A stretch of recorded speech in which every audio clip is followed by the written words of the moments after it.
Serious, what are some life-saving tips you think people need to know, and in what situation would they be used? When walking in Big 5 territory, if you encounter lions, don't run. If they come towards you, growling, it's to say you are too close, but they will not attack you. Just walk away slowly and don't lose sight of them, or stand your ground. Intelligence is your biggest weapon then. Shout and clap your hands and they will run away. Source: I'm Kruger Wildlife Guide, with more than 10 encounters with wild lions in the last year. Seriously, don't run. Also, lions are way faster. If you're being tied up, puff yourself out as much as possible so it'll be easier to wiggle out of. Tense muscles. Inhale deep and stretch out your arms and legs to make more space. That's what horses do to get a looser saddle strap on their belly. If you're performing CPR on someone who stopped breathing, heart has stopped, don't stop until EMTs take the body away. Don't stop after 2 minutes thinking, well, that didn't work. CPR typically won't cause the victim's heart to suddenly start and or for them to jerk awake. It's mostly to force blood circulation to prevent brain death. You're not forcing life into them, you're preserving a corpse to keep a revivable state. Tips for cold weather: dress in layers, holds heat in better. Stay dry. Protect your feet, hands, and face. If you plan on going long distances, have a plan to move on top of the snow and let people know where you are going. Never go on ice unless it is at least 4 inches thick. 6 inches if you have a snowmobile. 8 inches for a small car. 12 inches for medium trucks. Clear ice is stronger than snow ice. Always watch for signs of frostbite and hypothermia. Protecting your feet, keeping them dry is huge in any survival situation. If a service dog comes to you for attention, immediately locate their owner. They could be using a last-ditch effort to get help. A few months ago, when I was on a delivery for work, I was stopped by a dog who ran out in the middle of the road. Residential. I got out and tried to move the dog, but it followed me all the way to the door of my delivery. Once I was done, I checked the dog's tag to bring it home, and I noticed he had all kinds of medical tags. After I realized what the dog was trying to do, I ran towards the correct address and the dog led me through a screen door on the porch. His owner was passed out on the floor, and I called 911. The individual had a phone, brought by the dog, by its head, and a bag of medications by his side. The dog had done everything it was trained to do, but the person had passed out before it could do anything. The ambulance came, got his pulse back, and took him to the hospital. I don't know if he ended up surviving, but if I hadn't checked the dog's tags and realized it was a medical animal, I wouldn't have hurried, blatantly invite myself in his house, and ultimately get him to a point of survival. Someone get this dog a steak. A person who is drowning doesn't look like people drowning on TV. When someone is drowning, they rarely cry out, can't wave their arms around, and will often just bob sink at the surface for a very little while, often gasping, before submerging. Don't expect it to look like the movies when you're keeping an eye on swimmers. In the US and I think some other Western countries, you can notify your Department of State that you are going overseas for free. I think it is the Smart Traveler program. This means in event of a natural disaster, political issue etc., they will know you need evacuation. They also update you on the state of the country as time goes by so you don't accidentally collide with some trouble. A lot of accidents happen just by being in the wrong place at the wrong time, so if you're traveling, it might be worth looking into. Also, embassies' consuls have emergency numbers they answer 24 hours a day. Save, on your phone, this phone number of your nearest embassy consul when abroad. If you get in many kinds of trouble, with the police, other legal issues, medical stuff, if you're a victim of a crime, lost your passport, etc., they can help you much more effectively than your family friends back home can. Do not pull objects, knife, glass, splinter etc. from a deep wound. They might be sealing or slowing flow from an artery, or they might cut an artery when you pull them out. Put pressure around such an object to slow bleeding till emergency responders take over. If it's in someone's eye, don't pull it out. Wrap it to secure if possible. Cover both eyes to minimize them trying to look around and cause damage. If someone is choking but they are coughing talking, do not intervene. Let them cough it out. The ability to cough is a sign that air is able to get in and out and that they only have a partial obstruction in their airway. If you try to intervene with the Heimlich or back blows, you could force it out, or you could dislodge the blockage and cause a full obstruction. Obviously, if they're not breathing or coughing, then you should definitely administer back blows. Just remember to check in between each one in case you partially dislodge the object.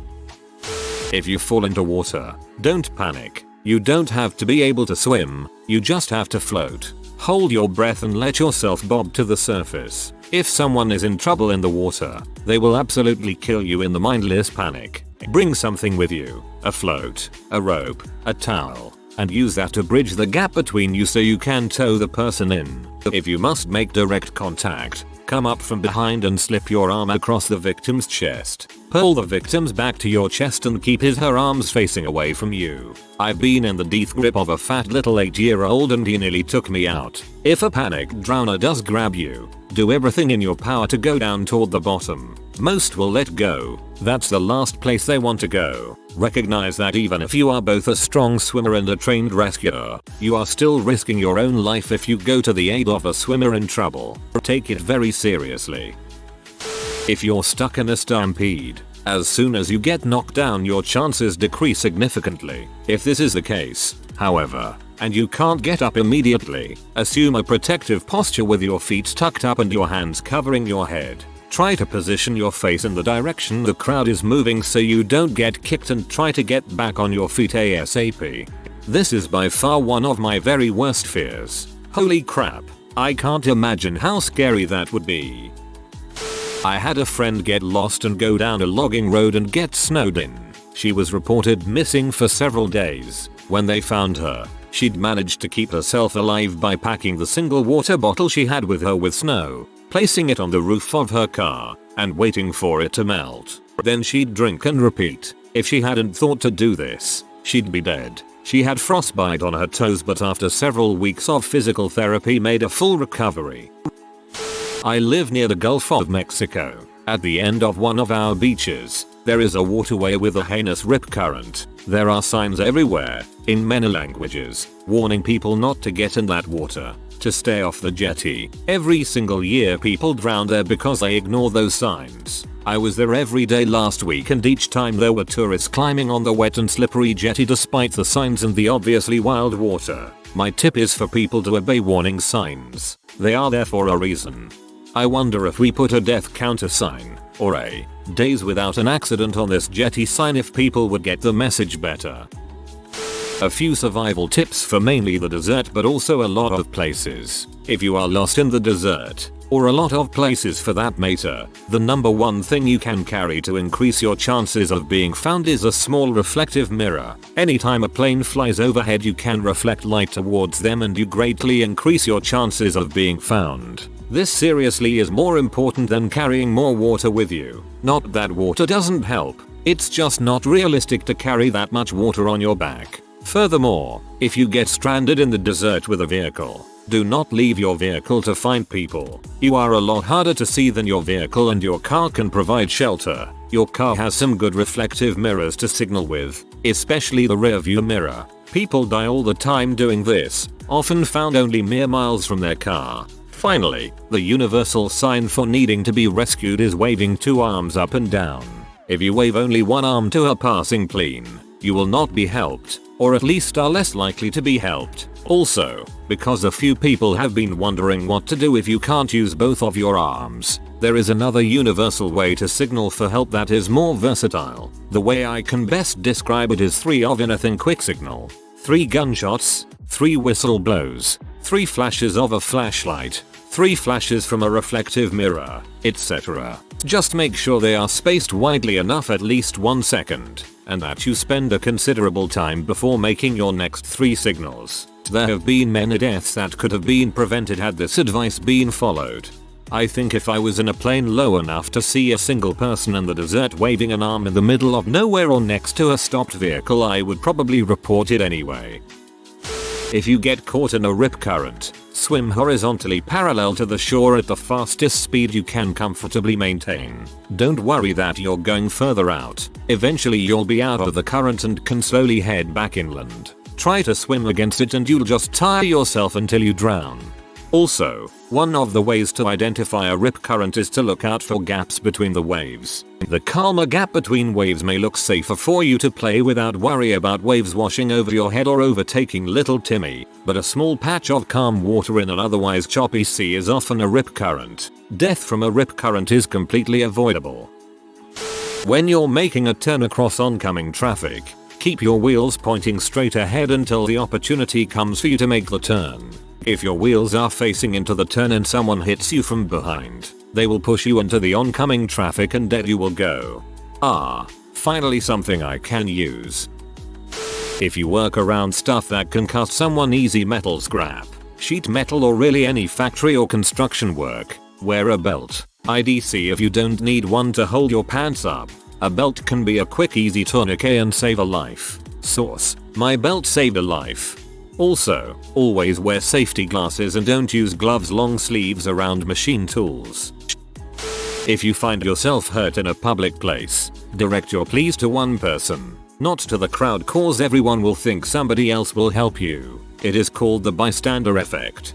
One of the reasons in CPR first aid training they tell you to point someone out and say you call 911. If your car breaks down in a remote area cut off from civilization, stay with it. To draw attention, burn a tire during daylight. Somebody is likely to see the thick, black smoke. To add, if you are in a bad situation, your car does not matter anymore. It is just a thing. If you are freezing, then rip up your car's seats and wrap the foam around your feet and hands. Rip off your review mirror so you can signal rescuers. Been to a fair few places and the one that kept me from harm most is always be aware of your surroundings. Seems common sense, but you can't only imagine the number of people who might have escaped harm were they a little more attentive to the world around them. In any place, in any situation, focusing less on yourself and more on what's going on around you will keep you alive longer than just about anything. It's likely too late for anyone to see this, but hopefully this helps a few. Nuclear warfare is a serious threat that hasn't been mentioned yet. The following was common knowledge during the Cold War era, but most people my age don't know what to do in a nuclear disaster. In a nuclear explosion, most of the damage and death is caused by the shockwave the blast creates, not the fireball, which has a comparatively small radius. One day you may find yourself outside or looking out a window to see an extremely bright flash, as bright as if you were staring straight at the sun.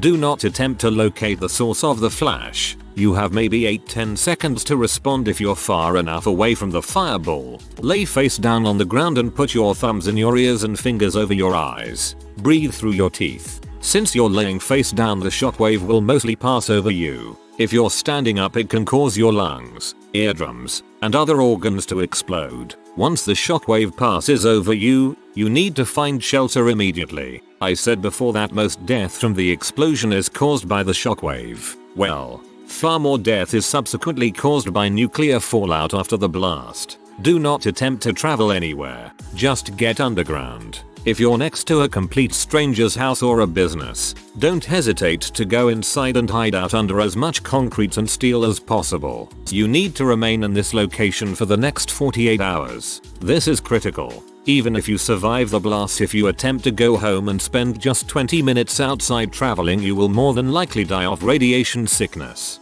Radioactive material after a blast decays exponentially, and you will be safe to try and find your loved ones after 48 hours. If you don't wait this out, you definitely won't be alive to find them. When you're ready, you need to leave the city and get as far from the fallout as you can. I haven't thought about this stuff for years. Interesting how it comes in waves. They should teach this again in schools. I think the overall thing to keep in mind is that in high stress moments you will not rise to the occasion, but you will sink to your level of training. Like Mike Tyson said, everyone hath a plan until they get punched in the mouth. Such good advice in threads like these, where everyone gives complex advice like, if someone throws a knife at you, look at the knife to see if it's carbon steel. If it is, a well-placed strike with a nearby rock, must contain quartz, will shatter it in midair. Posted before but relevant here. If you see someone wearing a motorcycle helmet have an accident, do not pull their helmet off for any reason. By all means, loosen the chin strap. but leave the helmet on and let the paramedics or doctors deal with it. You don't know what that helmet is holding together. Same thing with children in car seats. If you're in an accident, do not take children out of their car seat, no matter how much they're crying. If you think you're being followed, turn right 4 times. Since you'll get to the same place, they shouldn't be following you anymore. If they do, you might be in trouble. Since it's a common warning that you shouldn't go home when you think someone is following you, the smartest is to go to a police station. If someone is beating you and you can't resist, the best is to lie on the ground and cover your head. This is usually known because it obviously protects the most important place in your body, but it is also important because it will make the aggressor feel guilty and probably leave you. If you ever get lost, the first thing to do is stop moving, sit down, stop freaking out, and think. If you give in to panic and lose your head, you can screw things up so badly for yourself that help will never find you. Remember the rule of 3. Starvation will kill you in 3 weeks. Thirst will kill you in 3 days. Cold will kill you in 3 hours. Lack of oxygen will kill you in 3 minutes. Panic will kill you in 3 seconds. To add on to this, I've heard that spending 3 months alone is enough to drive most people crazy and break their minds, or something. Something I've seen on Reddit before. When getting a new home apartment, get a carbon monoxide detector. They are cheap and can save your life. If you're outside in a lightning storm and your hair starts floating, seek immediate shelter. You're about to be struck by lightning. If immediate, within 15 seconds of movement, shelter is not available, put both your feet together, squat down on the balls of your feet, and grab your ankles. If you're struck, this will give the lightning a direct path down to the ground and hopefully minimize damage. If a known diabetic person faints, gets dizzy, give them something sugary immediately. If they got sick because of high sugar levels, hypoglycemia, the repercussions of increasing their sugar won't be as terrible as the damage caused if no action is taken. Giving that little amount of sugar, if they fainted due to a hypoglycemic episode, can be life-saving. Kids don't float. For a number of reasons, kids aren't as buoyant as adults. Kids should always wear a life vest when in a boat of any sort, as well as when playing around streams, ponds, lakes, oceans, etc. A small child can drown in no time. In many places there are laws requiring kids to wear life vests in boats. Where I live, vests are also required at public recreation areas. Fire departments even have free loaners. Those inflatable armband flow-eyes wings aren't sufficient. They can easily slip off or the KD will take them off. They can pop. They also give adults a false sense of safety and not watch the kids closely enough. And, don't forget that a drowning kid may be perfectly silent. No thrashing around or crying out. Just quietly not breathing. Never take your eyes off a small child in the water. Period. Never use water wings. Not only are they insufficient for life-saving, they hinder learning the proper motion to swimming. If you go hiking, always tell someone where you are going and when you should be back. When you arrive, leave note on your dashboard that says where you are going and expected time back. If you realize that you are lost and can't reasonably find your way back to a trail, stay put. It is common to watch survival shows where they say follow a river or a fence so that you find people, but this often ends up in death. Common search techniques benefit more from you not moving, so they only have check each area once. Putting the note on the dashboard will make you an easy target for theft. Instead, put it in the car somewhere not visible. If the person you notified of your trip contacts the authorities, they will go into your car to look for clues on your whereabouts. How to use a EpiPen. It's for when someone is having a severe allergic reaction. Super easy and most models are the same. Take pen, auto-injecting syringe, out of tube. Then take the blue safety cap off the non-injecting end. Stab with a swinging motion the orange needle end firmly into the affected person's outer eye. You won't see a needle, it pops out when the orange end is depressed. There is no need to remove basic cloths pants first. You will hear and feel a click pop. Hold it there for a few seconds. Call your emergency response number if someone hasn't already. I've also heard it as blue to the sky, orange to the thigh. My mom has serious allergies, so that's what I was told as a kid. For the love of God, if someone is having a seizure, do not put a spoon or any other object in their mouth to prevent them swallowing their tongue. Don't be a polite victim. You're probably a nice person and want to behave within society. But if you're being mugged, it's because the bad guy doesn't care about kindness, nor does he deserve yours. Shout, run. Make sure everyone around you know what's happening. Say out loud what you think the mugger intentions are. Don't be afraid of making the mugger uncomfortable. That's the point. Once there's at least one person aware of the situation, that's not you nor the mugger, of course, freaking run. FAST, which is a way to identify if you or someone else is having a stroke. Facial drooping, a section of the face, usually only on one side, that is drooping and hard to move. This can be recognized by a crooked smile, arm weakness, the inability to raise one's arm fully, speech difficulties, an inability or difficulty to understand or produce speech, time. If any of the symptoms above are showing, time is of the essence. Call the emergency services or go to the hospital. I think I'll remember this for a long time, mainly because the NHS had a big campaign to make people more aware of this a few years ago.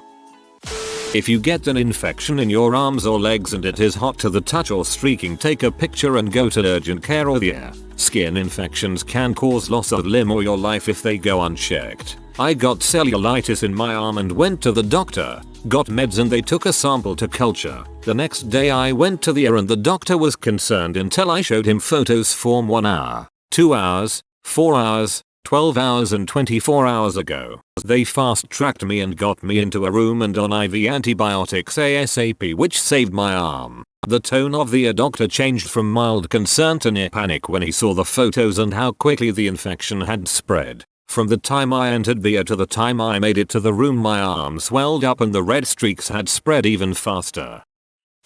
If you ever need to break your car window, all headrests attach and the metal ends are meant to be used to break the glass. Helpful if you are in a sinking car.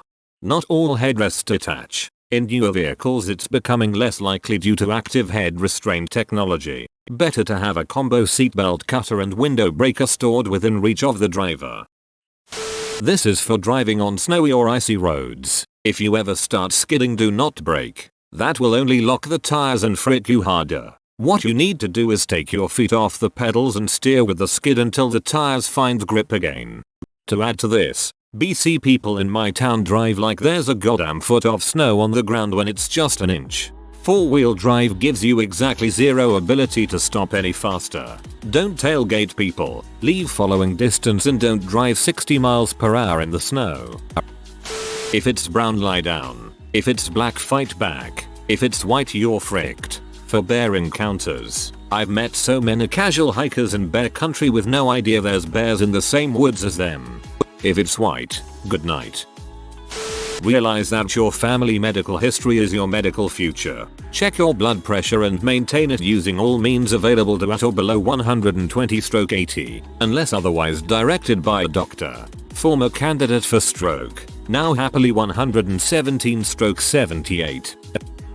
Carry a basic first aid or emergency kit in your car on your person, work, home. Everyone laughs at me for this. I have a kit I added a whole bunch to. Mylar, little snacks, etc. Not just for doomsday prep, but imagine you get stranded in a storm or snow, or like a comment above mentions a dessert. Having some water, food, Mylar blankets, and some others could very well save your life until you can be rescued. Not only this, but my work first aid kit sucks. Legit. Some tiny band-aids and a few alcohol wipes. I've gotten bad wounds that weren't hospital go home worthy but would have been a B to go the rest of the shift without a bandage. My little sister had a bad bug bite. They weren't laughing when I had sting relief. My co-worker forgot her lunch. I gave her one of the bars, a fruit snack, and shared some of my lunch.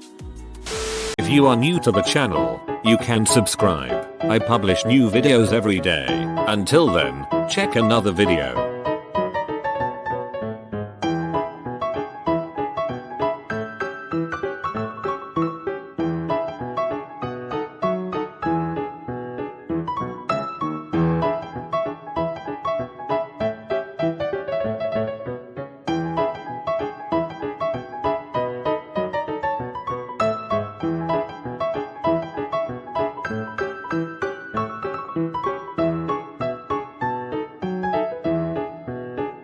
Bye for now.